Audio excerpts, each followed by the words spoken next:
Hi, everyone. Welcome to the Gabby Reece Show.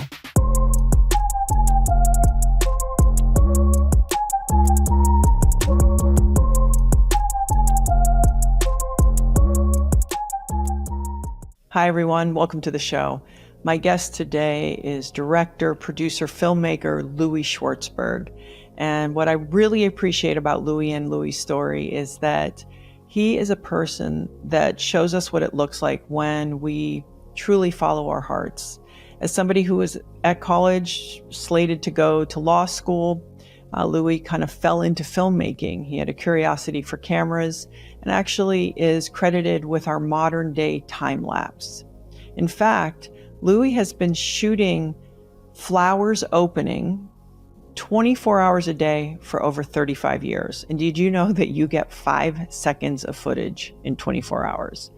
And during that time, he also started exploring taking psychedelics alone and in nature. And through his own storytelling, he's been trying to share those experiences with all of us. His latest film you can see on Netflix called Fantastic Fungi, if you haven't already. You can see these extraordinary images and storytelling about how guided psychedelics trips and journeys are really helping heal people, whether it's people who've suffered greatly, have anxiety, trauma, PTSD, and now even cutting edge treatments where they're taking the psychedelics and coupling it with different environments, so sound and smell, and even using some of Louie's images to get a quicker and deeper and more powerful response for people. And Louie, I think what shows up for me when I talk to Louie is somebody who experienced a deeper connection with themselves, not only through the process of using psychedelics, but also following one's passions, but then connecting to nature and connecting to each other on just a richer level. It's just an inspiring conversation. And if you have not seen Fantastic Fungi, I highly suggest it. So I hope you enjoy my conversation with Louie. Louie, thank you for coming to my house. Sure.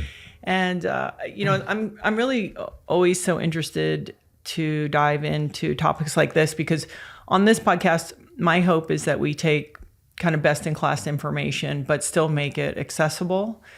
And I love the idea of, I always say, mixing kind of cotton and lycra, where, for example, like if I go on a breathing, if you do meditation or something and people will be like, oh, I saw the stratosphere and I went here and I went there. There's a part of me that I will do that. I'll go on that journey, but it's also after I have a little bit of understanding. And I feel that way, like when I watched your film, Fantastic Fungi, because yes, there is this sort of very spiritual side of psychedelics or mushrooms, but there's also a really additionally important side of healing, right, and even sort of an everyday use. And I think people feel like it's an either or, instead of realizing that they do so many different things. And I think it's all the same. They heal. They heal your mind, they heal the body, they heal the planet, they heal soil. So it's all the same. Yeah, and if people haven't seen, it's on Netflix at the moment. I know you toured the film as well, right? Yeah, initially theatrically before COVID made us pivot to a online distribution model, yes. Yeah, so it's wonderful because people can watch it at any time. Fantastic Fungi. Yeah. And but when I actually first saw you, and maybe we can start, I want to back up, was I saw your TED Talk, and what was it, like 2012 or 13 or something like that? A long time ago. Yeah, on gratitude. And you have a line in that, I pulled it out, that really felt really important. And you talked about that beauty and seduction are nature's tools for survival. So how do you go from basically being kind of the time-lapse filming guy to standing on a stage and talking about gratitude? Well, I think that line is sort of my mantra. And what time-lapse taught me is that, everything is energy and life is change. And that beauty is the way we fall in love with the planet. And if you fall in love with something, you'll protect it. Yeah. So, I've been filming clouds and time-lapse flowers, and certainly flowers are seductive. They're the sexual organ of the plant. Hello.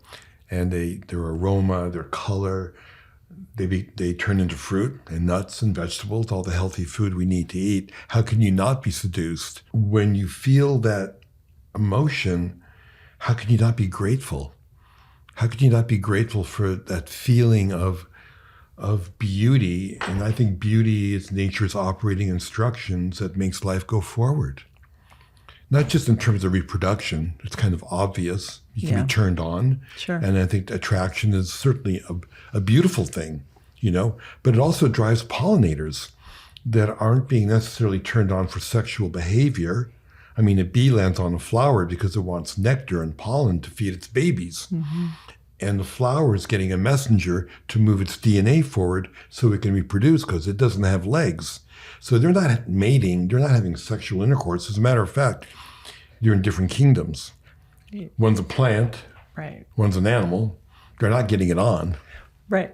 But they are getting it on by being turned on by beauty, by color, taste, touch, smell, the sensory receptors that are being turned on. Mm-hmm. And so for me, I think that's the driving force of life on our planet. And so I also want to encourage people to watch, because your footage, when I think it was the 90s, I went and saw a movie, and I hope I don't get the title wrong. It just dawned on me right now. Bakara. Do you remember? It was Baraka. That's it. Thank you. But before that was Koyaanisqatsi. Yes. And it was all images, no words. Right. And I remember I took a friend of mine who maybe isn't quite as enthralled with that idea, but I didn't really know. And when I was sitting there, I think I started getting really nervous after about 12 minutes. And I thought, this is not going to have any words. But when I watch your footage, either in Fabulous Fungi or even in the gratitude lecture on the TED Talk, it doesn't need words. And there's something, beautiful images are beautiful images, but when you slow it down, when you do that time lapse, you tell all these mini stories, these cycles. The one that really blew my mind were the pine cones. Yeah. I don't know why. It was something about something that feels so fixed, being so mobile and opening up. Yeah. It was because maybe that for me is, I can relate to that, right? Like I have this kind of driving sort of, but it's that reminder that to be more balanced, you have to have that ability as well. Yeah. And I think when people see the images, you intuitively understand the stories better. Mm-hmm. And so is that what drove you? Because then you put into words, okay, talking about gratitude. Mm-hmm. Did one lead you to the next? I think so, because basically it makes you present when you're turned on. And isn't that the goal of every mindful or religious practice, is to become present? So what makes you present? Wonder and awe. Like, wow, when your jaw drops. Could be a big wave, could be a flower opening, could be, beautiful music. All of these things, I think, kind of lead you into a portal of the divine.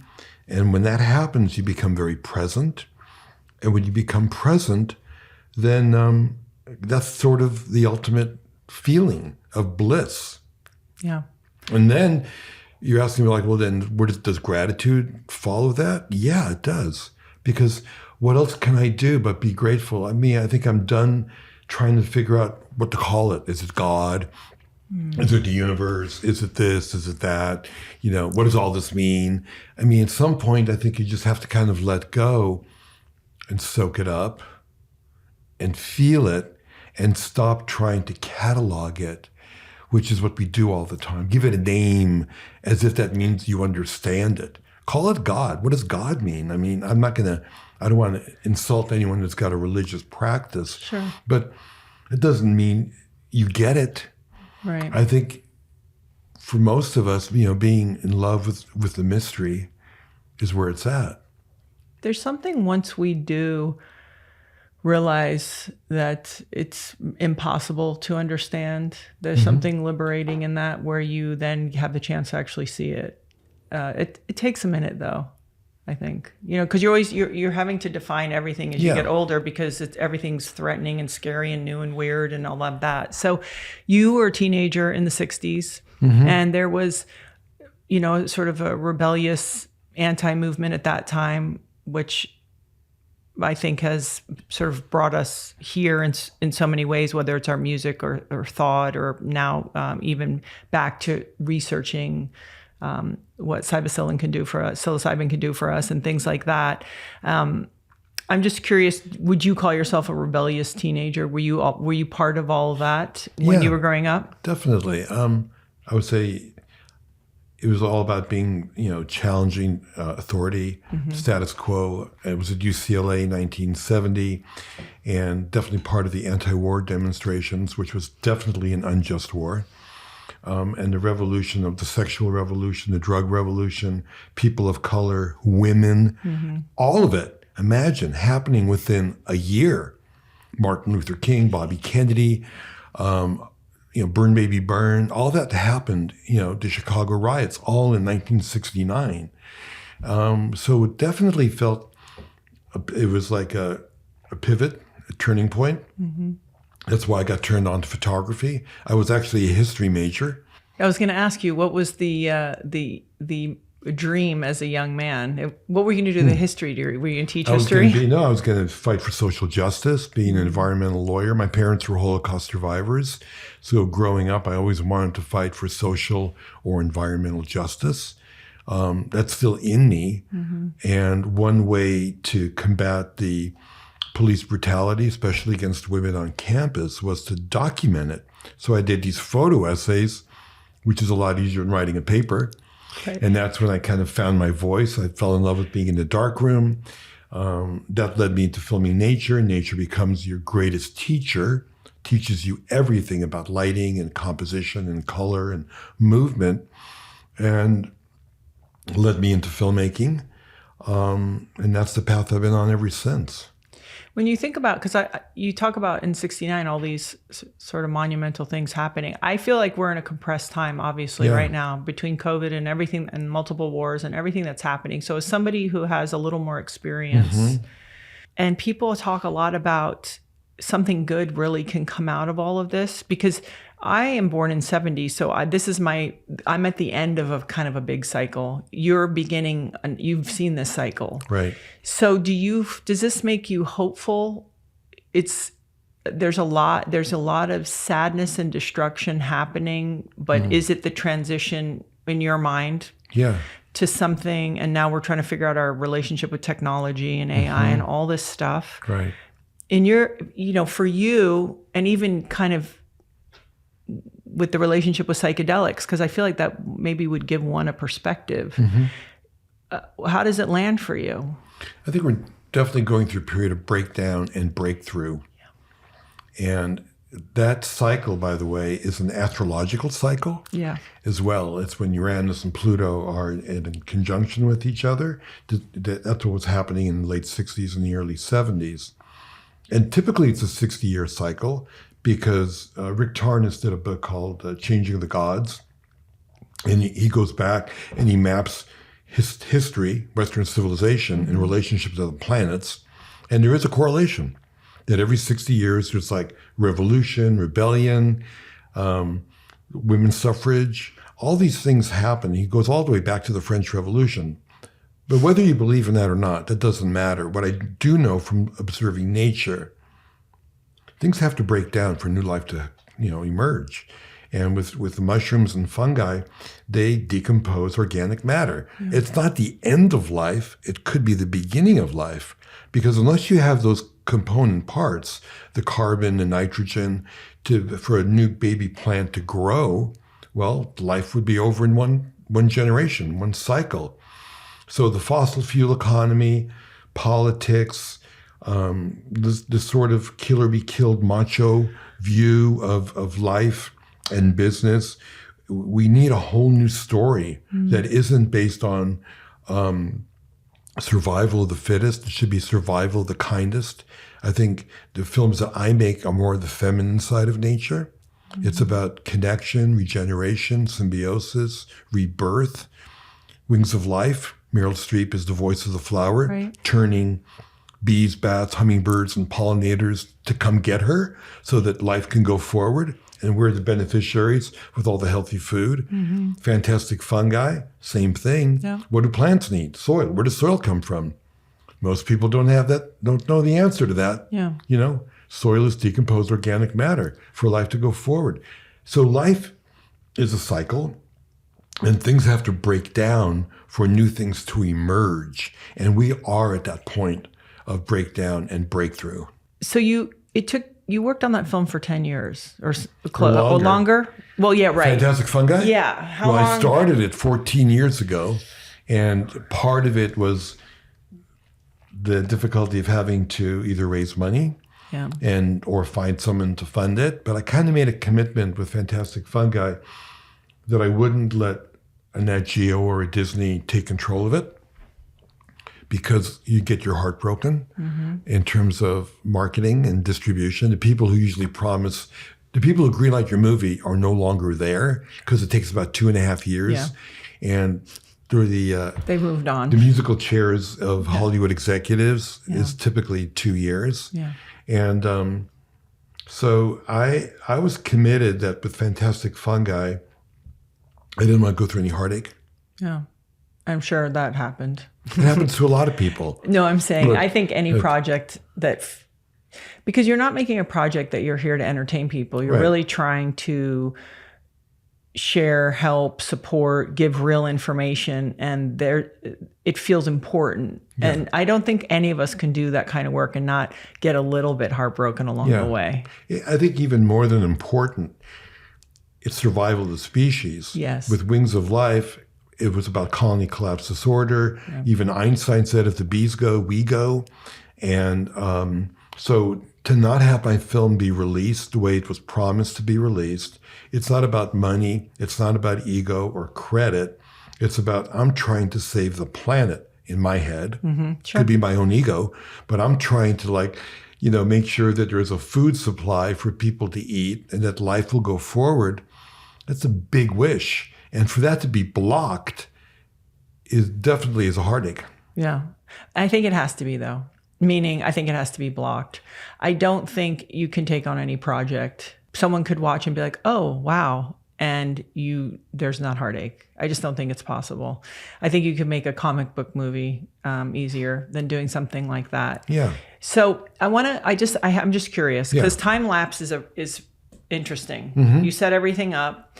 How did you learn? Because, the images, it's weird, because now with AI, you see all this stuff and it's not real. But when you see your footage, it is unreal. Right. It's unreal. How did you know where to put it, how to set it up, how long? What happens when you come back 20 hours later and the thing wasn't rolling? Tell me a little bit about that process and sort of how you fell into that. Well, no one had ever done it before I did it in 35 millimeter film. So this is back in 1970. I was living in Medicinal, up in Elk, population of 100 in a town. I couldn't afford to buy a movie camera. Movie camera was about $200,000 back then. Wow. Film development and processing, $100 a minute. But I wanted to shoot 35 millimeter film because I had a strong connection to fine art photography, and fine art photography is all about big negatives, right? And beautiful resolution. People had done time-lapse in 16 millimeter with a Bolex, right. But I wanted to shoot it in 35. So I got these old cameras built in the 30s that had beautiful registration, modified it to put still camera lenses on it.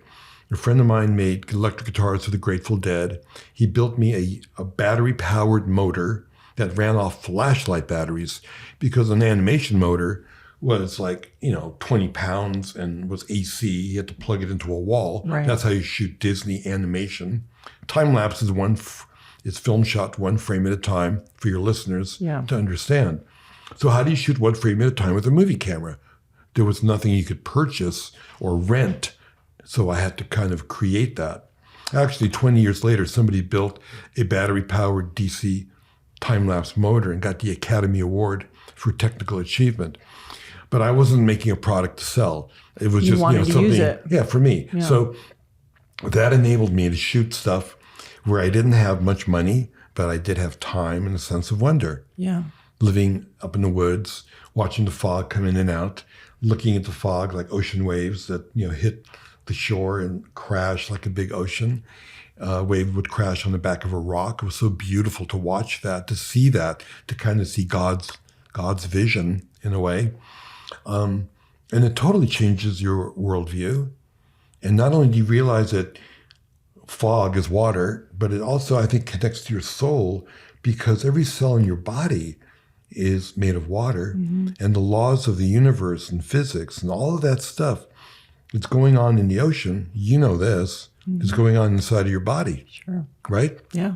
So that's why I think there's a connection. That's why when people see the imagery, it does touch your soul, or people cry. Oh, it's so beautiful.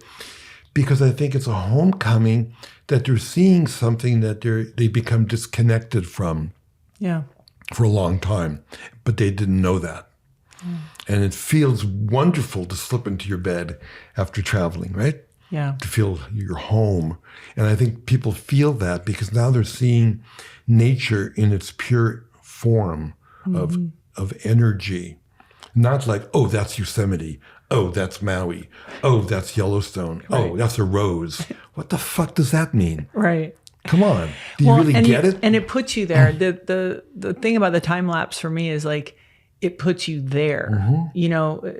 Sometimes we're walking and nature's down below or it's up above. Right. And the way it gets shot, it puts you right there. You know why? First of all, I think it's because, and now we have CGI, and you mentioned AI. So all the big action films, they have to have bigger explosions. First you explode a building, the planet, the universe. They need more, each time. But if you see a flower and your brain recognizes that it's real, and yet it's doing something you've never seen before, then all of a sudden you're going, wow, because I can't pigeonhole it. I can't, is it animation? Is it live action? Is it CGI? Whatever. Yeah. It grabs you because of that fact. But the other fact might be too that you're bending time and scale. And that's what psychedelics do. I'm giving you a different worldview. I'm showing you what the flower might see. I'm showing you what a hummingbird might see if it was slow motion, for example. Being able to broaden your perspective to see that life is valid from every point of view. Right. Right? Yeah. Whether you're a bird, a redwood tree, a mosquito. And that also makes you think about other cultures, the way they live, the food they eat, the music, right? Yeah. Everyone's point of view is valid, in terms of how they want to live their life. Yeah. And I think you need to respect that, and you need to have compassion for that. And that's why traveling opens up your mind and your consciousness when you see different people doing things. And I feel like with time-lapse and slow-mo, I'm showing you how life is seen by other living beings. Yeah. So did you personally, what was your original relationship with psychedelics or with, this kind of aspect or practice? Was it for fun and for partying, or was it, I want to be enlightened? Was it a combination?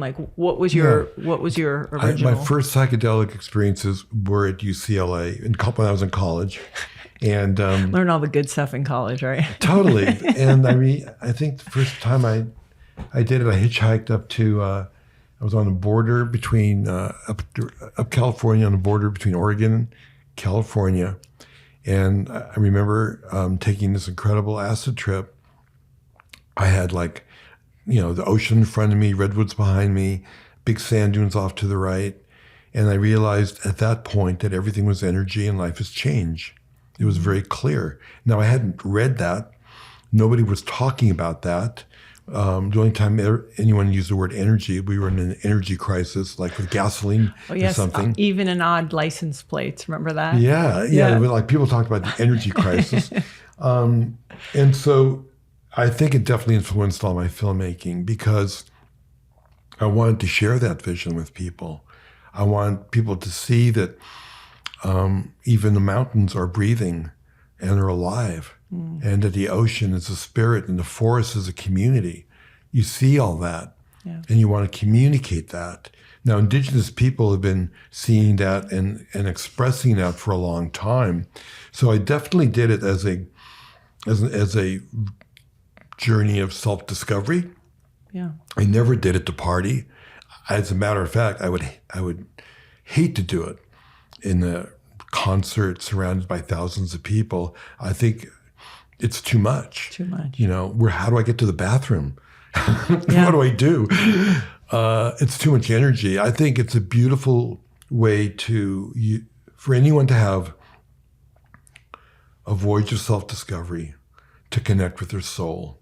And I think it should be treated in a very respectful, sacred way. Yeah. Well, they always talk about set and setting and the importance. Well, nature for me. Yeah. And now we have hospitals and therapy, shamans. I mean, everyone should select their own comfortable way to do it. But for me personally, I want to be in nature. Yeah. Well, so let's talk about the film because in Fantastic Fungi, and I want to actually talk about some of the medicinal and kind of the studies, because I think a lot of times people, they hear it, but they don't really hear it. It doesn't really land about what is happening in this space.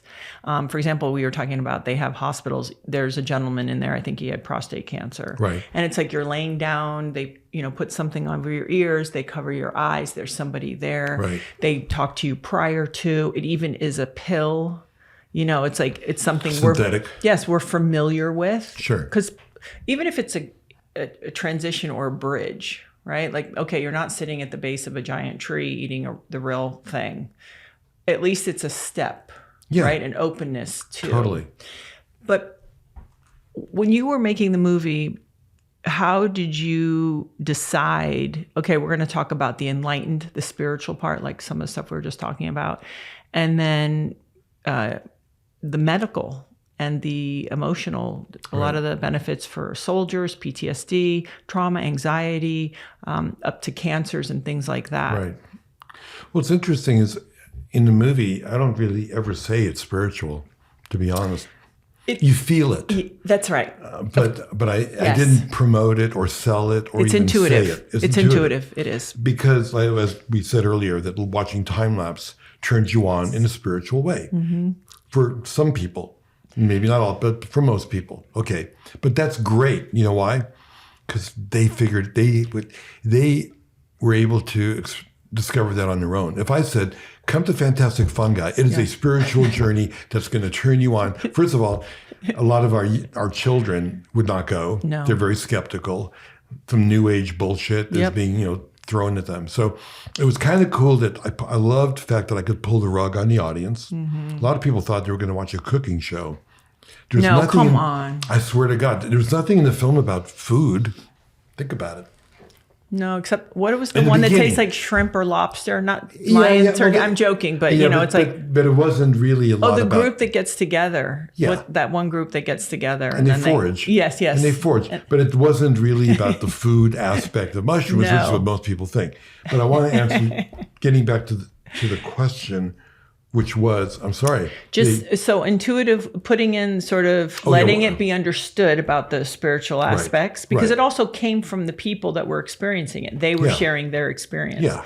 But because I'll be honest, coming from just a different point of view. Mm-hmm. And like I said, I had more loosey-goosey adults the way I grew up. It's the opposite, right? It kicked. I was the next group. I was like, oh, that is stuff that it makes you out of control. So that narrative lived for a really long time. Research stopped on psychedelics. Right.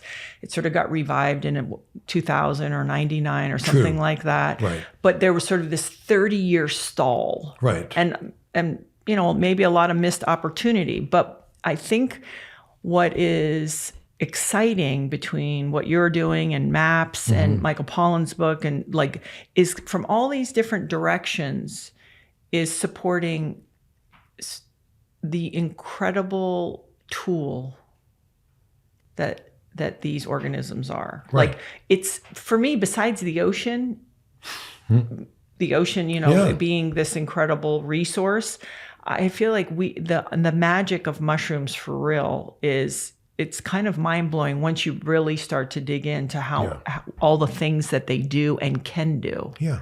So how many ways can nature speak to you? The ocean is one way. Sure. Catching a big wave would be one way. Even the wind, Yeah, the wind, Yeah. just, diving into the water. Yes. And then why wouldn't nature also speak to you in a molecular way? I mean, it's a miracle that it created a molecule that fits a receptor in the brain that gives you the experience of divine consciousness. I mean, is that an accident? It's a great question to ask. I don't think so. It seems pretty, mathematically impossible. Yeah. But so in Fantastic Fungi, I did show the work that was happening at Johns Hopkins, which is really great, helping cancer patients dealing with anxiety, end-of-life anxiety. Yeah. I mean, imagine it. It's bad enough you get a diagnosis, you got cancer. But the mental, obstacle of thinking, well, what happens if I die? Whoa, that's the biggest existential question just about everybody has. What happens when you die? Well, if you don't have a framework for that, other than heaven and hell, then you're really in a scary position. Yeah. Now, I think the feeling of connectedness, the feeling of love, the feeling that you're a part of everything eliminates the fear of dying. And that's what the patients said in my movie, as well as in general, that's what patients say about the psychedelic experience. Now, that's a giant gift, because if your mental attitude shifts, if you have cancer or some other kind of disease, that's a major step in healing, major step. To have fear in your head and physiologically, have stuff that's going on.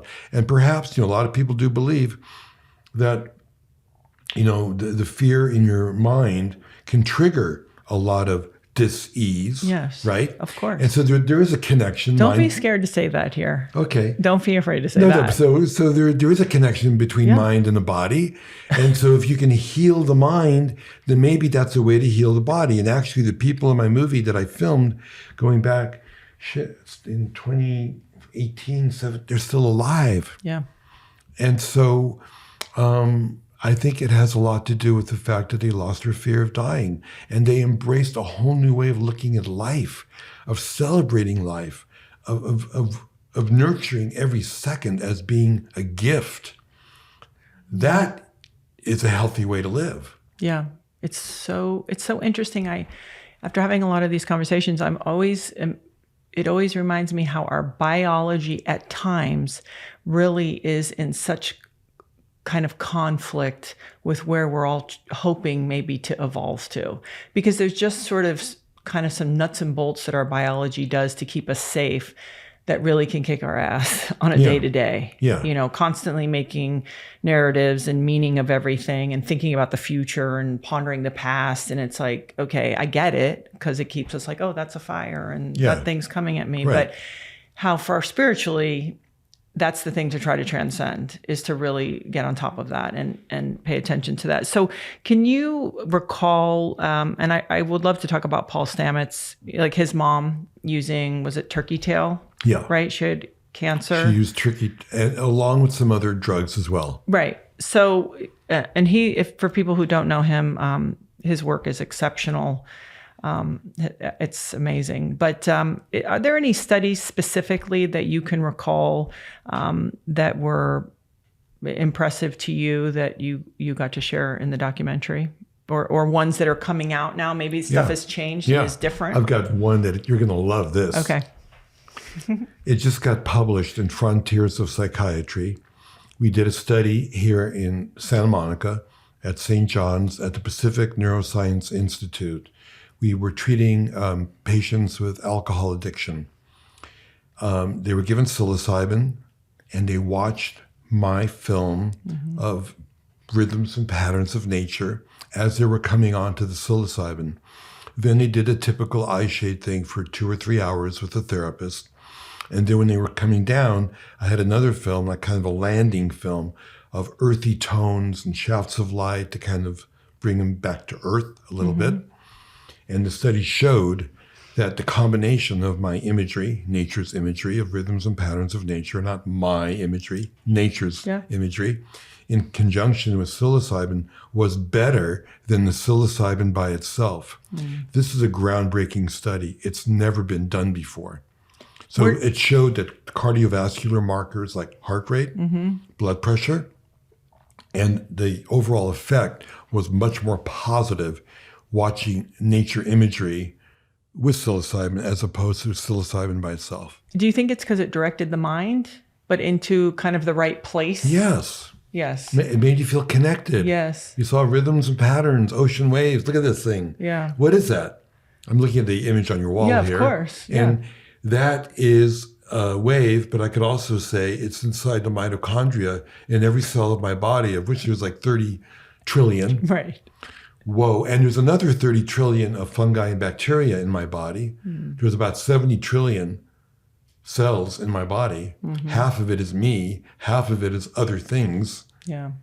Wow. Isn't that a miracle? So if I can connect to that, if I'm in a symbiotic relationship with that, I'm okay. And just to make it clear for people, and I know they know this, there's all types of mushrooms that do all types of different things. So I can take a mushroom that brings buoyancy to my immune system, because I think there's a delineation. It's not going to strengthen your immune system. It's going to allow the body to do what it needs to do. So it kind of gives it that space and that buoyancy. Right. So I think people, who aren't experienced, whether it's reishi or chaga or all kinds of ones that you can take on a daily basis that do support you that way, are different than some other ones. Right. Right. So it's not, I'm scared. I love how people will take pills, but if you go, hey, here's some vitamin D or some chaga, they're like, well, I need to take that. It's like, oh, okay. You know what I mean? The beautiful part about the mushrooms is that, we basically evolved from fungi when you look at the story of it. And so like penicillin, for example, has, saved more human lives than any other drug. It's not like they're giving you the superpower. They fight the same viruses and bacteria that we need to fight. So you're just having an ally. You're creating an alliance with something that's in your body that will help kill the things that might harm you, which is really great, because our DNA is more closely aligned with them than plants, for example. So what a giant benefit. And because they are geniuses at chemical warfare, that's what they do. They don't have eyes and ears. At the tip of a mycelial network, when they crawl under the ground and they expand and grow, they'll touch you and they'll go, well, wait, friend or foe? Is this food that I need to dissolve with my enzymes because I have an external stomach and get my nutrients? That's what they do, which is great, Or are you, someone that I need to attack and is going to eat me? So they have the intelligence to figure that out. If you can harness that in a positive way, what a beautiful thing. Yeah. And even the cooperation with other, like with the trees and nature. And I mean, it is mind blowing. Totally. I mean, I think people don't understand to the extent of the capacity of what they're able to do. They're sentient. Yeah. So for you, was this something that you would practice on a semi-regular basis? You'd need a tune-up. Maybe you start getting too worried about earthly, manly, human things and you go, I've lost some perspective. Like, how did you personally use it?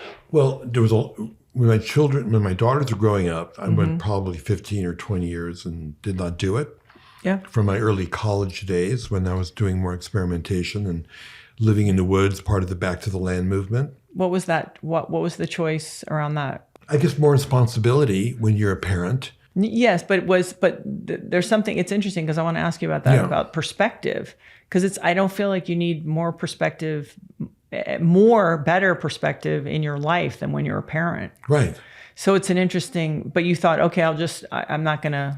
There was no desire. There's a joy certainly of raising children, and that's a 24-hour-a-day experience. Yes. And so and there's responsibility. So it wasn't like a drag, and this is like a fun thing. It was more like there was just no need because I'm involved in a whole other journey, which is like raising these two beautiful women in my life that I get to fall in love with, which is so cool. But then after that, I went to a bunch of conferences. I started. Is that what you guys call them? conferences? No, I'm No, joking. I went to a real conference about, it was one actually up in Madison. It was about, consciousness. I started to be invited in these talks. And then I did this talk up in Madison. And then the next day I was going to go do this big shoot for Disney for a theme park ride, at Animal Kingdom, which is kind of bizarre. But I come down and I had like a day to kill. I was going to just do photography around the lake. And these gray-haired old ladies go, do you want to go with us? We're going to have a circle. They call it a circle. I had no idea. The ladies call it a circle? Yeah, a sacred circle. Wow. In Madison? In Madison, Wisconsin. Wow. And so I went with them to the sacred circle, and it was a beautiful like A-frame overlooking a lake. And it was the first time I had done it, but I had done it in the first time in a group setting with a rabbi who was like the leader, who was now the leader of the group, and sharing not only the psychedelics, but a great playlist. There were a lot of young medical students there as well who were looking up to me as an elder. That was something I'd never experienced before because I just did a talk about nature. Nature's conscious. Right. I showed him time-lapse and vines growing up a tree. Everyone's talking, what is consciousness? In this very academic, conference. And I'm chomping at the bit going, let me just show you my movie. Yeah. Because people are trying to define what is consciousness. There's just a lot of words. Yeah, it's like when people say I'm really authentic. Yeah. You just go, oh, wow. Yeah. Thanks. So you just go in circles. Trying to put words to define what is consciousness. Yeah. So, and then I experienced that in the very first time in a long time. And now I understand that there's this whole underground, there had been a big, there's an underground movement of underground practitioners that even though it went dark for the 30 years when this criminal called Richard Nixon declared the war on drugs, which we are still suffering from with mass incarceration worldwide. One crazy guy named Richard Nixon triggered the whole thing. Mushrooms was never a Schedule I drug. Marijuana was never a Schedule I drug. LSD was never a Schedule I drug. It was the cutting edge of psychological research at Stanford, at Harvard, at every major institution, and great work was, occurring. So it did go dark for 30 years, and then I discovered that there's been a lot of underground practitioners, therapists, psychologists that have been treating patients and healing people regardless of the law, because that's what they do. They're doctors. Yeah. They want to heal people. And so I learned that there was a whole other thing other than my practice, which was being in the woods, being at the beach, being, surrounded by nature. Yeah. That was my spiritual practice, my way of doing it. Yeah. And then I learned about indigenous ceremonies, and you learn about ayahuasca, and now it's gotten a bit commercialized. One has to be very careful with these shamans that are popping up everywhere. But you know what? It's unstoppable. There is a shift of consciousness happening on the planet. I think psychedelics are part of it. I think that technological breakthrough is certainly a part of it.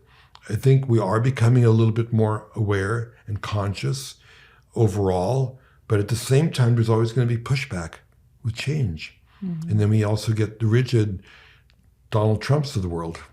Yeah. And, that is sort of the yin yang of life.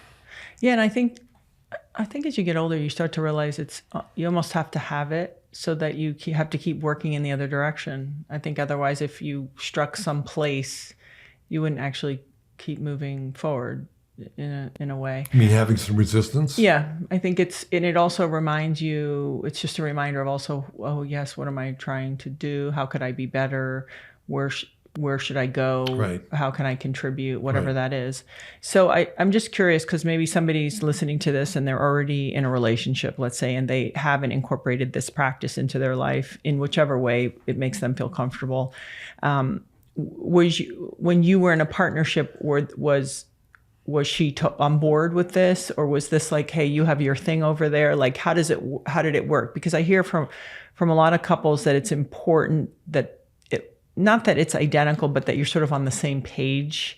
Because it would be hard if one person sees all the beauty of the world and maybe feels some level of freedom, and the other is overly grounded in our earthly world. How did you work that out?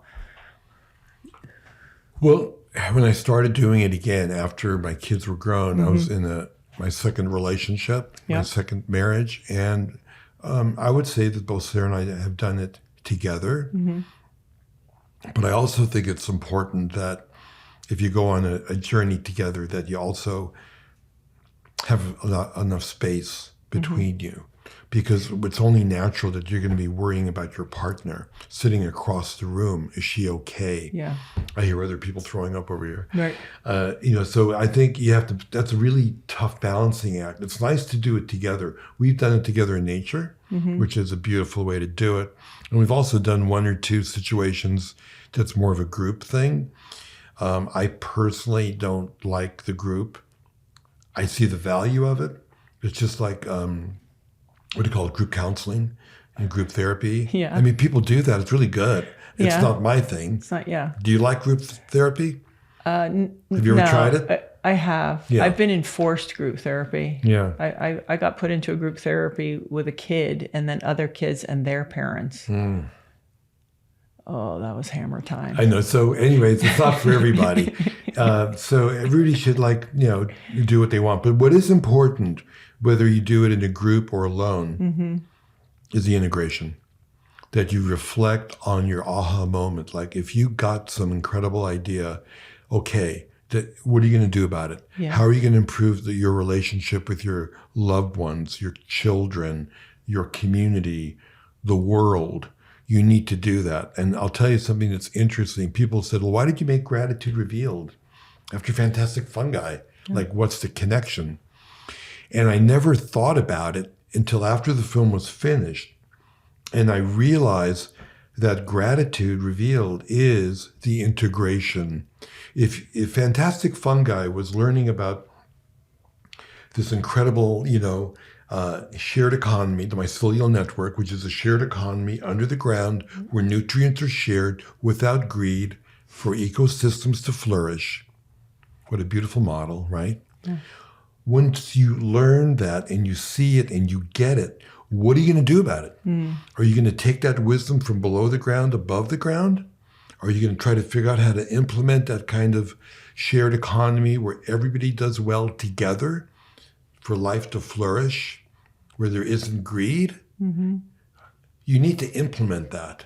Right. You can't just have an aha moment and then have another aha moment. That's why it's not addictive, because you can't just have a trip and then the next day go, I'm going to do it again and again, unless you're really an addictive personality. Right. But the average person, if you get an insight, what do you want to do? It's actually a burden. Now you're going to do something. I got this great idea. I'm going to build a company. I got this great idea. I'm going to do service. I'm going to do this. You want to do it. This is a really great example. Bill Richards from Johns Hopkins in his book, he described, and you'll relate to it because you guys are athletes. It's like if you're at base camp and you're about to climb Mount Everest, you get in the helicopter and you take a flight to the top and you see it. And then you come back down, 15-minute flight, you come back down to base camp, and next day you got to do the hike. You got to do the hike. Yeah. You get a glimpse of it, but then you got to do the work. You got to do the work. It's a beautiful metaphor. When your film came out, your daughters, they're adults. Yeah. What did they say? Not much. Come on. Well, I think that they have their, Laura's into acting and directing. Okay. Jessica's into photography. And I feel like, in a way, they're all trying to do their own careers. And maybe because of that, they tend to be a little bit more reserved about, to be honest, it's really, about praising. I mean, with your children, given that, you and Laird are well known, do you ever get any attaboys? Do you ever get any praise? It's when they get older, right? So I have two sort of grown adult daughters, and then I still have I have a teenager at home.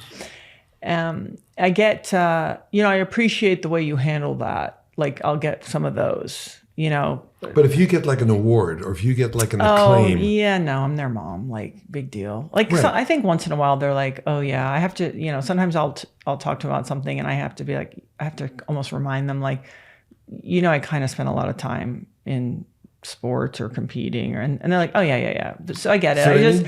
But I guess Right. for their own development as women, as people, did they ever party or anything when they were teenagers? No.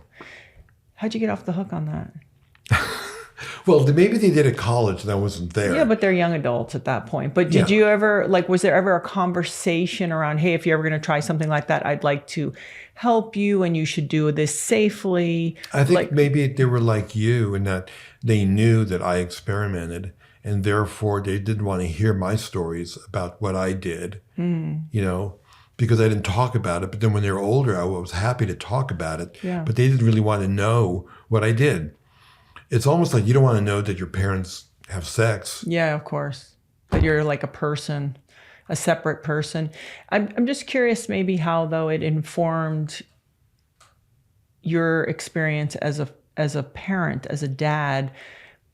In what ways do you think it was a really helpful tool because it's hard to be a parent. Yeah. It's scary. You're always feeling insecure about it. And it's definitely more of a mom's plight to be like, is that okay? Was that too much? Was that on enough? We do that more. I think dads are like, I do this and deal with it. But I just wondered if any of that was a tool that really helped you be better. Yeah, I think I have a greater level of acceptance. Right. Accepting and not judging. That's a big... Even with your own kids. Totally. Because you know how we're not as objective? I am really pretty good about almost everyone else. When it comes to them, I really try to keep working on that acceptance. When they were in high school and then, when a boyfriend slept over, they never asked me. Oh, yeah. I was fine with it. Yeah. And I could, the logic was, like, sure, that's fine. Yeah, because you're going to be sneak. I'd rather have you do that than be in some car I know. or whatever. Yeah. I mean, that was the logical part of it. But the other part of it was just accepting everything unfolding as it should. Without judgment. That peace, that oneness. Yeah. Even sort of bringing to light how these are tools is, you said, you had been married and not married, going through a separation and not being in a relationship is very difficult. Did all of that, those prior experiences, or going to work or making a film or trying to sell a film, this is stuff that can be tough and maddening. Right. So has this been something that has really helped you respond how you would hope you would? I think it's taught me to not stress over the step-by-step procedure of having to make something happen, whether it's a film or a relationship, whatever it might be. You learn to just envision the outcome and then let go. If you can do that, that can be maybe more effective than the Machiavellian way of, I need to do this, I'll call that person, I'll do this, I'll do this, I'll do this, I'll do this. And, building it like that. That takes faith, quote unquote, right? Yeah. And it's really hard to do. And it sounds kind of new agey, but it's not. I think if you can see the end result, then you just move toward it. Just keep leaning in towards that direction. Yeah. Yeah. Lean into the feeling. Yeah. Because it's all about emotion. What would it feel like to be at the premiere with everybody like loving your movie and you're feeling great about it? Yeah. What would that feel like? Hold on to that feeling, whatever that feeling might be, and forget about how you're going to get from A to B to C to D. Yeah. And I think in a way when I hear that, it also almost sounds like prayer to me. Like what people need, like, okay, I think it feels like another version of prayer, and sort of saying, okay, I give it up, I ask for it. So it's like, I was just with Bruce Linton, he wrote The Biology of Belief, but whether you call it prayer whether you call it faith or Right. the placebo effect, as we all know. Sure. In every clinical trial, when people are given a pill and they think it's going to make them better, 20% improvement occurs with everyone who takes a placebo. Mm-hmm. What is that? Right. It's great. It's there. So the mind does control the body, Yeah. Has an influence on it. And I'll tell you a little kind of nugget that I think about magic mushrooms as well. If you're going to do them, because I'm so into nature and I understand that they're really good at bioremediation. Mm-hmm. I think bioremediation means that they can clean up a toxic oil spill, or it can, heal the earth by breaking down things that are toxic into their component parts so they can be recombined in a better way. So if you're taking psilocybin, I feel that they're kind of going through your body and they're kind of doing this forensic check, like what traumas may be down deep inside, or what physiological things may need to be adjusted. Mm-hmm. They're good at that. They're kind of trained to do that. Yeah. They're trained to take things that are toxic and make them go back into the natural flow or the natural order. And so if you lean into that belief, which is, only a belief, I'm not saying it's science, but I believe that they kind of know where to go. Yep. I had a shoulder thing that was bugging me for a while, and from a mild injury, and they were going to, want to put a needle in my neck and all this kind of stuff because my arm would fall asleep all the time. Went on for 2 years. And on the journey, I said, fix it. Yeah. And it went away. Interesting. So if someone is listening to this and they haven't experimented very much, just from your experience, and you're not telling people what to do, it's just a conversation or an invitation, what would be a nice or easy or sort of good way to experiment or lean into? Where do you go? Who helps you? What do you take? And let's say it's, let's do scenarios. Yeah. Let's say somebody is coming back, let's go right into it, PTSD, war, or they've had sexual traumas, whatever. What would be a good way? Because that's more serious. Well, if it's like war or PTSD, MAPS has a program with veterans. And there's many centers around where you can, get treatment. And they're pretty much on the cusp of getting total approval. I think by the beginning of next year, because it's been on the fast track of a phase 3 trial, they will have approval so that you can go to a hospital and be treated. Anybody can. Because it's through FDA right now, right? It's in the third. How long has he been at it? Like 50 years? Went to law school. Been at it for a long time. I give that guy some credit totally. Because he's goes working, to law school. Yeah, he's working within the system. Yes. He puts on a suit and tie and has his meetings with the FDA and total perseverance. And he's a total Jedi warrior. I love Rick for doing that. Yeah. The other thing is, if you go to maps.org, you might also find information about either psychedelic societies and groups if you want to get more information, like either where I could have access to it or learn more about it. Yeah. I think it's a safe portal to do it. And I would also recommend that people try to, and there's been a lot of talk about microdosing.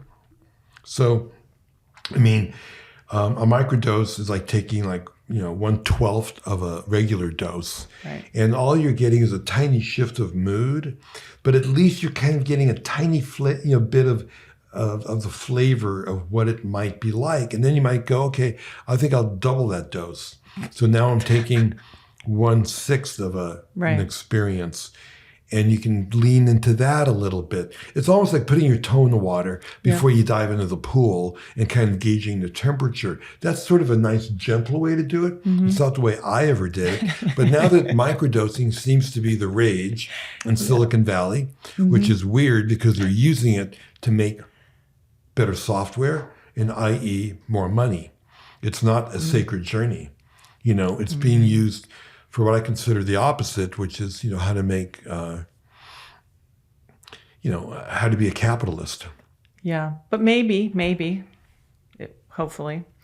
if somebody is feeling better and having that level of, let's say, homeostasis, because I started microdosing, I guess almost 2 years ago. That is me doing it, putting my toe in the water. I did it because I said that I felt like my head, I was starting to get like concrete head, too many details, too much information. And I could feel kind of things sort of blocking up. And so somebody said, well, what about microdosing? And I thought, oh, that was really good. And that feeling of homeostasis. So maybe you have these people, that are in these positions more motivated to try to share that feeling than, It's the feeling is like coming back from Maui.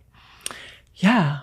It's nothing. Like my friends, I go, listen, you can get in your car and drive your kid to school. You're not tripping. No. Everything just feels even. I feel more even. I also feel like I notice things more. It's brighter. Things are slower. They come at me slower. I'm not feeling overwhelmed. I've really, really enjoyed the practice of microdosing. Yeah. So as we, in Fantastic Fungi and Michael Pollan's book and research, what people need to understand is that what psilocybin does is it quiets the default mode network. The default mode network in the brain is like the COO, which is a great thing to have. It's like, how do I drive my car? I got to get my kid to school. You need a COO in any organization. Right. So you're not on a drug. You're not being influenced. What you're doing is you're quieting the mind, which is what meditation practices try to do as well, to become present, to lose your ego. And then what happens? Yeah. You're with you. Hello, it's been a while. I miss you. Yeah. I love you. If you don't love yourself, you can't love others. Yeah. It's been a while since you had a conversation with yourself, checked in with yourself, right? You got to quiet that guy up there. They call it the monkey mind. Yeah, sure. Whatever it might be. And I'm sure your listeners that, follow you get what we're saying right now. Yeah. Now, it might take 20 years to become a Buddhist monk in a cave to achieve the kind of consciousness that a mushroom trip can give you in one day. That's a fucking miracle. Yeah. It's very tempting too. Like sometimes, because I think it's funny how we might think, oh, well, is that cheating? It's like, well, I don't know if it can get you there and can help you. There's lots of ways. How long does it take to become a big wave surfer? Yeah, I don't think they have a pill for that though. No, I'm just saying it would take time. Yes. And if you mastered it, yeah, you would get a high that would be extraordinary. Yes. Right? Yes. But if there was something that would get you past yourself and some of our human traits quickly, I think that would be time well saved. And as I said earlier, is it a miracle? Is it like a fluke that nature created a molecule that opens up your consciousness? I mean, I don't think so. I don't think so. I think the mushrooms are speaking to us saying, get your act together. We got to live in harmony with the planet. Yeah. Obviously, we're doing a lot of environmental degradation. We're losing half the species. I think it's a gentle way of saying wake up. Yeah. Are you still filming at the level that you have, at the pace, at the clip? Like what's your relationship with that right now? I've still had cameras. I still have cameras rolling 24 hours a day, 7 days a week. Wait, so where are we at? 50? How many years you've been? 48 years? How long have you been doing it? Well, you don't want to know how old I am, do you? No, I know how old you are, but it doesn't matter. You're very youthful. 4 decades. Okay, good. 4 decades of the cameras going nonstop, 24 hours a day, 7 days a week in my studio. So I have an indoor studio with grow lights and photo lights and an intervalometer. And I've got 2 cameras going, and I net 5 seconds of screen time per 24-hour day, right? So no wonder you take you're trips. really good at guests. I heard your guest about 1 billion years with our friend Elijah. Okay, yes. So if I've been shooting for 4 decades and I get roughly 5 seconds of film per day, right? How much time-lapse flowers and mushrooms do I have in my library? That's a great one. So let's see, 5 seconds times 7. We got Justin going. We're going to get it for you momentarily. You have a lot of patience. And trust. Because every flower doesn't open. Oh, wow. Do you still get the moment of excitement or anticipation Totally. when you look at those 5 seconds. Totally. Yeah. Every rose is different. How about it? Do you get high when you see a sunset? Yeah, of course. Are they different? Yeah. Are they ever the same? No. There you go. Yeah. Justin, 1,216 days of footage. you have that much? No, I only have 20 hours. What? 40 years. 5 seconds times 7. So Oh. Yeah, there we go. Okay, so Okay. I would be remiss. We'll get back to that. Yeah. I'll be remiss. Can you tell the story about the Japanese subway? Because I heard it before Yeah. I saw your film, and it's just so cool. So someone did an experiment where they were using the intelligence of the mycelium to create the ultimate transit, map for the Japanese subway. So what they did was they put morsels of food where all the train stations are, and they let the mycelium crawl out and make the connections. And then, ones that weren't working would disappear, and then it became this really clear pattern that was the most efficient way to have a network of subway stations. So what is nature? Nature's all about efficiency. Nature never wastes a molecule. That's beautiful. It's really a beautiful thing. It's not about efficiency like we think about in terms of economics or workers and getting rid of people doing jobs. I mean, efficiency is actually sacred geometry. It's spirals. It's networks. There are no right angles in nature. I mean, it's the most efficient way for energy to be transmitted. And that's why you get this warm feeling when you see the mycelial network. It looks like the roots of the tree. It looks like the neurological patterns in your brain. It looks like the circulatory system in your body. It's everywhere. And that makes you feel at home.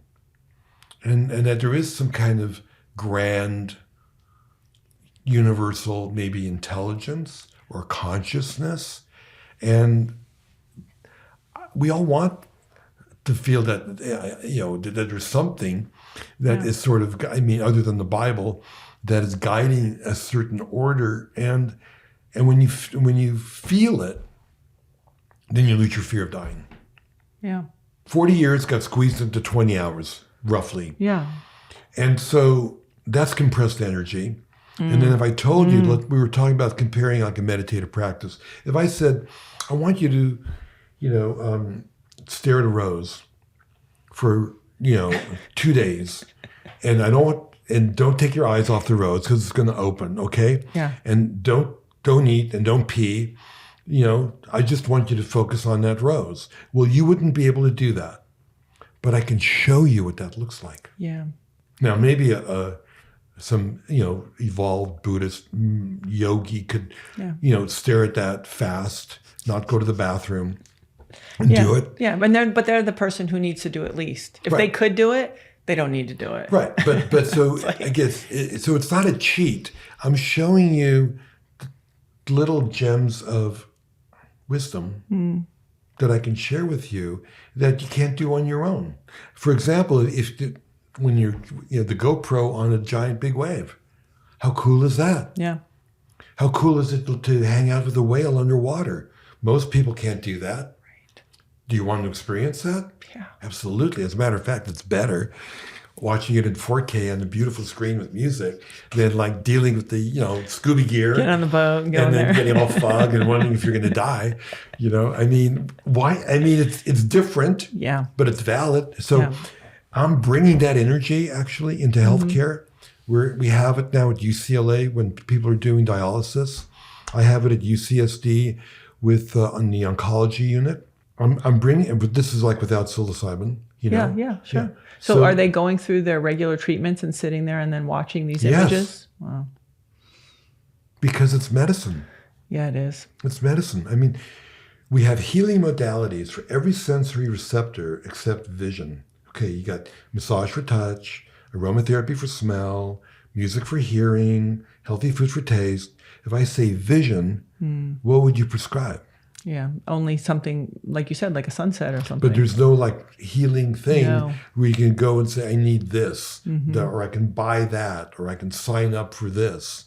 I mean, it's funny, the sunset, the greatest show on earth, nobody shows up. Yeah. And it's free. They ought to charge, and I bet there'd be a big crowd. Yeah. But if I can give people compressed energy, and you know, you guys are filmmakers as well. If you show people magic moments, Yeah. that's special. These are peak experiences. If you can give someone a peak experience who doesn't have the time or the money or the energy or the health, I mean, look at all those barriers. How many kids in East LA have never been to the ocean? Yeah. Yeah. The majority of them Yeah. have never been to the beach. But if you can turn them on, let's say by looking at a video, Right. they go, wow, that's cool. I want to do that. Yeah. And the design is so extraordinary. Mm-hmm. When you really just experience the design, it blows your mind. And I don't care how many times you see it. Right.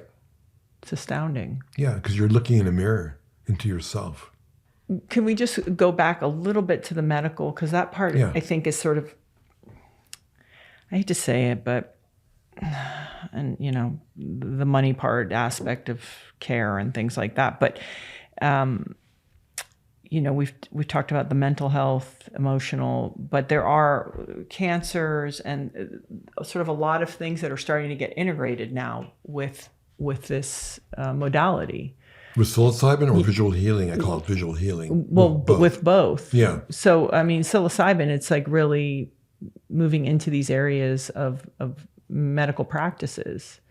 Does it surprise? I mean, are you kind of surprised, or you're like, oh, No. finally, guys? No. What took you so long? Like, yeah, I mean, most addiction is based on trauma.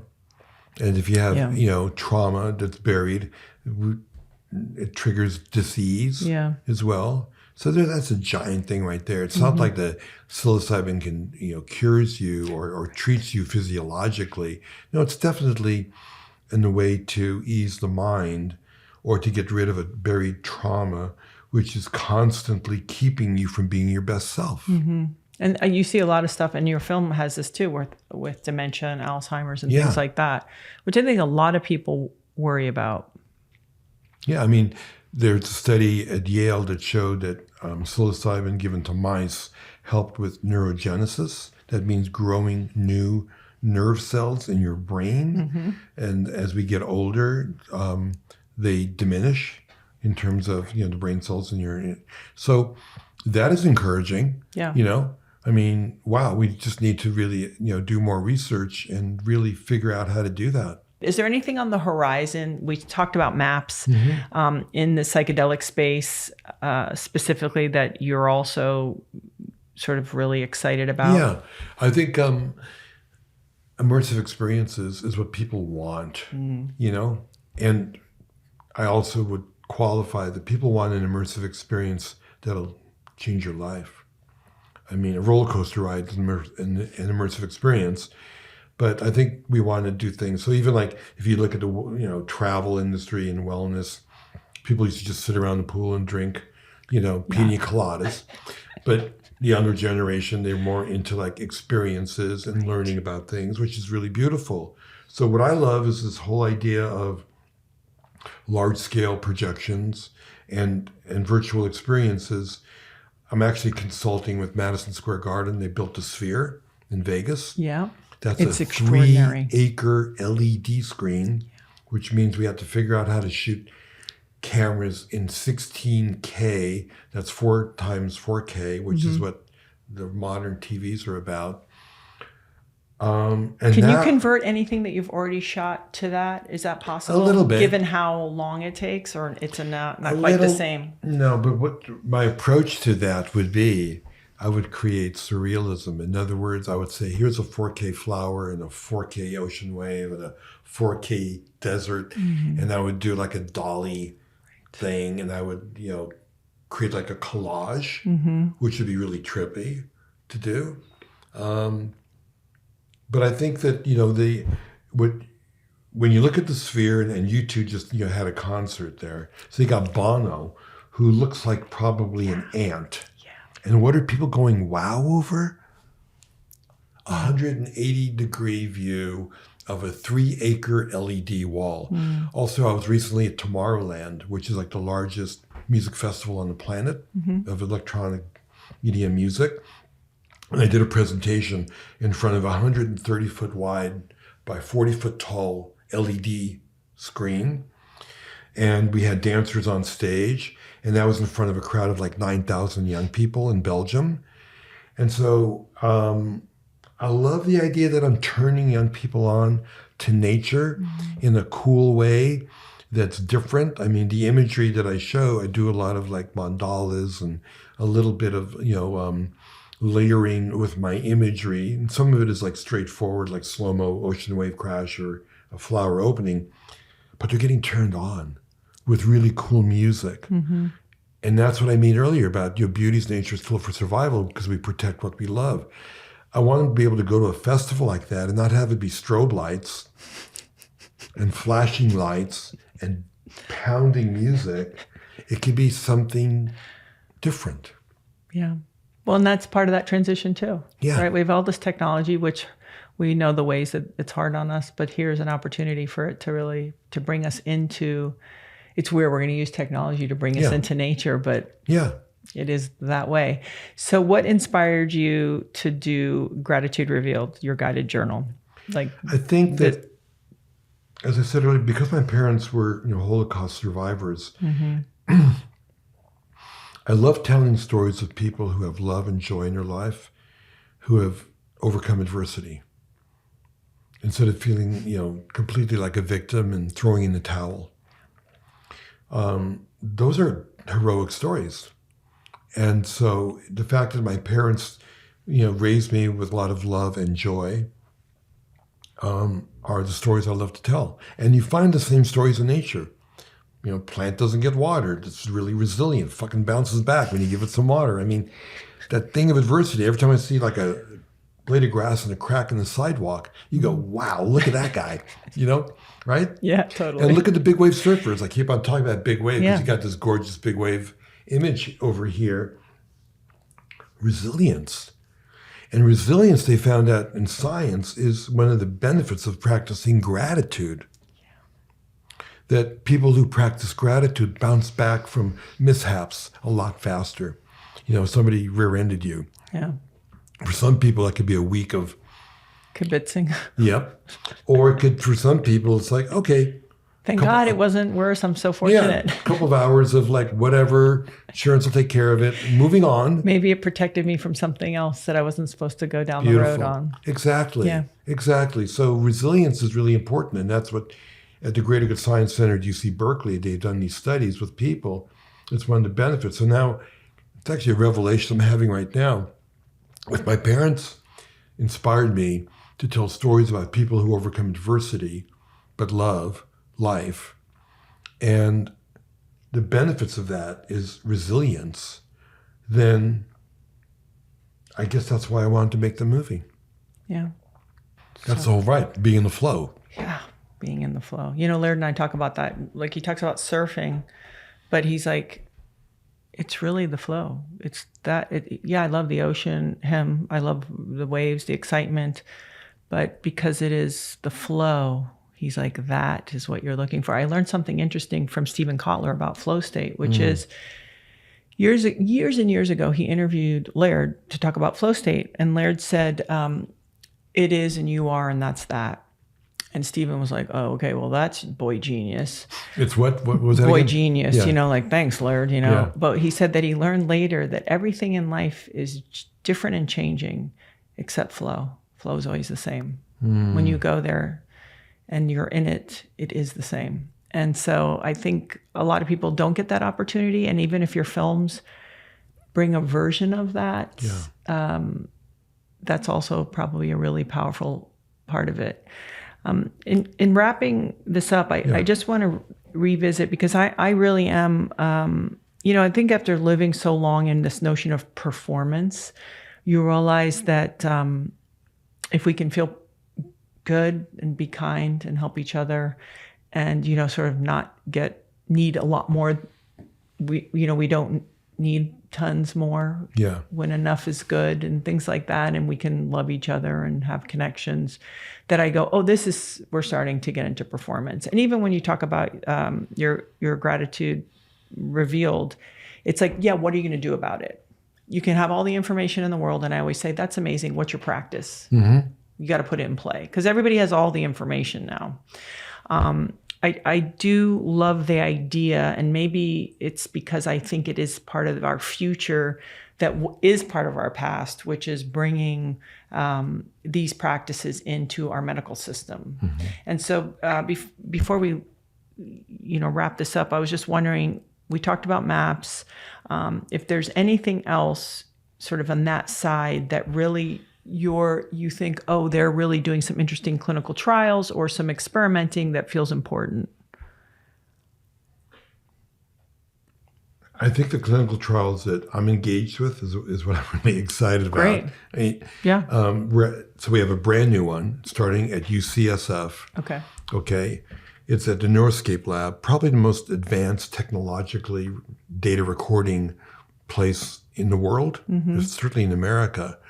And so I have a theory that every ecosystem in nature might affect your brain differently. So for example, if I said to you, music's good for you, hopefully you would say, what kind of music? Right. If I say food's good for you, what kind of food? If I say nature's good for you, then what kind of nature? So we're going to do a trial where I'm going to take people through like an 8-minute journey of forest, ocean, desert, flowers. And I'm hoping that there'll be a difference between each one. Mm-hmm. And if there is a difference, then wow, we could be prescriptive. I might say, Gabby, you know what you need? I know you have water and you love all this water, but you need fire, because that's what Ayurvedic medicine does. Mm-hmm. They balance you. They give you the opposite of who you are. Yeah, where you're always living, grinding it away all the time. Yeah. Well, that's just Indian medicine, which goes back 10,000 years or whatever. So it might be interesting to look at their philosophy or their practice and be able to implement it. So I'm really excited about it because it's never been studied before. And imagine, God, someday you go to not even a doctor, you go into a fucking dome, you go into a little pod, you walk into this room and you go, Siri, take me to Tahiti. Hey, Siri, take me to the Alps, and boom, you're there. Because that technology is here right now. Yeah. And shift your mindset. Now, again, it's not like literally going on a wave. It's not the same as going to Machu Picchu, but if you wanted to go to Machu Picchu, 3 days of travel. And you know what? You're going to be surrounded by 1,000 tourists with their selfies in front of your face. Yeah. And it won't be spiritual because I filmed it. I know. Yeah. Okay? Do you ever sit in on any of these and just for your own experience? Well, you can't really do that because it would disrupt the scientific test. Oh, I mean, they don't get, like, you never get to, like, they don't ever hook you up to the images and you sort of experience it yourself? The one in UCSF I haven't done yet. Okay. I want to. Okay. Yeah. Yeah, get in the pod and do, Totally. Yeah. But it takes like an hour to like wire yourself. So it's fMRI, EEG, galvanic meter, all kinds of things, a little bit of fan, a little bit of aromatherapy, all that stuff. I mean, I directed Soaring Around the World. It's a Disney theme park ride. Yeah. Have you been on it by any chance? No, I haven't. Okay, so you're on a hang glider. Yeah. Your feet are dangling, IMAX screen, upside down, and the image goes under your feet. And we filmed all the great wonders of the world. I flew over like Mount Everest. No, sorry, Matterhorn. Mm-hmm. And we tilt the seat a little bit, and you look down, 14,000 feet. Mm-hmm. It's pretty cool. So it is like the number one attraction in Shanghai. It's in the top 3 at all the Disney theme parks. So think about the nature, beautiful, not me, sacred places around the world, competing with Pixar, Disney characters, Marvel, all those branded franchises. Yeah. And we kick butt. Yeah. And people applaud at the end of this 4-minute journey of all the incredible places that are on the planet. Iguazu Falls, Serengeti, pyramids, Eiffel Tower, Monument Valley, Greenland, Great Wall of China. We filmed all these incredible places. Yeah. And yet it blows people away. Isn't that great? Yeah, it's better than CGI. Yeah. Well, watching like 10,000 people in a battle, which is all fake. It's fake. But when you get to see the grandeur of, ice, glaciers in Greenland, and to fly through the cracks in Monument Valley, it's like, wow. Yeah. Your parents would be really proud of you. Well, thank you. They would. I think it's a really inspiring thing when people lean into the voice, even if the path is not clear, because it is hard to do, but it's what leads us to all the really juicy stuff. And also it's like how we contribute. You had a thing inside you, and you get to contribute that and contribute to all of us. Can you direct people to all the places that they can find you if they want to? So the best place to go now is the Louie channel. So that's louiechannel.tv or .com. So I've created my own 4K platform like Netflix or HBO. And I've put all my content on there. So I've got shorts on gratitude and mushrooms. I have Louie Land for kids and children's hospitals. I have a Wonder and Awe podcast series. I have conscious creators for other filmmakers. I really want to have a safe platform where you can go and get media without any of it being toxic. Because I do believe violence, revenge, exploitation, conflict, which is the core of all of Hollywood stories, is bad for you. It creates cortisol, which creates disease and inflammation. And people go, oh, I know it's fake. I'm watching someone getting tortured. Are you kidding me? You're putting a ton of enzymes and chemistry through your body, which is fight or flight. And you're not going anywhere. You're just sitting there. You're not even burning that energy. You're not running away from a saber-toothed tiger. You're just sitting there with adrenaline that you're being chased in a car chase or whatever the dumb story is. And again, it's the same old-fashioned story, the macho story. Kill or be killed. Survival of the fittest, That's a dumb story. That's not nature's way of working. Right. I mean, we talk about progress, and even mankind's progress is ultimately through cooperation. Right. I will throw a twist in there, though. And I do think even though nature is not vengeful and like it doesn't kill anything just to kill, like something doesn't hunt. I do think it's savage, though, a little bit, in the way that it's tough. And so I always feel that it's a combination of, you do have to have that resilience because nature does show us that it's hard sometimes. I think at the top of the food chain, and again, you're a human being. If you're watching the lion eat the antelope and all that, it could feel a little bit like that. And it's not mean. Like the lion's doing it for food. Right. Well, and to feed its babies. That's right. Okay. But if you go to the foundation of life, the pollinators, the fungi, it's all about symbiotic relationships. Nothing lives alone in nature anywhere. And so cooperation is the number one ingredient for survival. Adaptability is the number one for evolution. And it's also the answer for mankind. Do you think they're going to decriminalize all of this pretty soon? I hope so. I hope so. I think it's about 3 years out. Great. But I think mushrooms and psilocybin will happen faster than cannabis, because there's more medical research that shows the benefits of psilocybin. And with all the research and studies about cannabis, there aren't that many medical benefits that you can point to. I'm not putting it down. I'm just saying it's not as powerful a medicinal modality compared to psychedelics. Yeah. And after I watched your movie, I felt like it was sort of nature's computer. Just the way it moves in and does what it needs to do. It just felt like a computer. Well, Louie, I really appreciate your time, and I appreciate your work. And Thanks for coming and spending time Thank you with for me. the great work you do. Thank you. Thanks. Take care. Thank you for listening to this week's episode. If you want to learn more, there is a ton of valuable information on my website.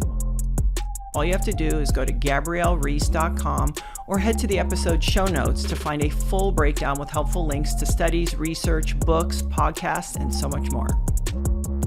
If you have any questions, please feel free to reach out and send them to @GabbyReece on Instagram. And if you feel inspired, please subscribe. I'll see you next week.